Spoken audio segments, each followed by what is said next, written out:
Hello বন্ধুরা, তোমরা কি ধনেপাতা কিভাবে রাখো দেখো। আমি কিন্তু এমনিভাবে রাখি, আমার 15-20 দিন কাছাকাছি ধনেপাতা থেকে যায়। তোমরা কি এভাবে রাখো ধনেপাতা?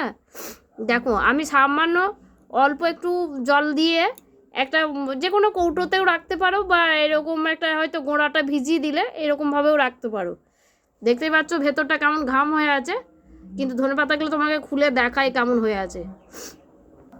দেখতে পাচ্ছ কেমন ভেতরটা ঘাম হয়ে আছে।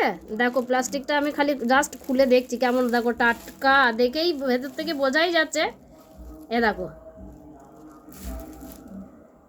এই দেখো ধনে পাতাগুলো কত সুন্দর টাটকা হয়ে আছে, মনে হচ্ছে না এখন গাছ থেকে তোলা হয়েছে।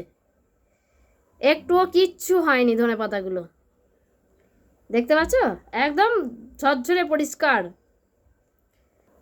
একদম মনে হচ্ছে যেন গাছ থেকে তোলা হয়েছে। এত সুন্দর আছে। আজকে আমার এই ধনে পাতাগুলো রাখা হয়েছে, 1 সপ্তাহ হয়ে গেল ধনে পাতাগুলো রাখা আছে। এই দেখো, এভাবে যদি তোমরা রাখো, তোমরা অনেক দিন থাকবে ধনে পাতা।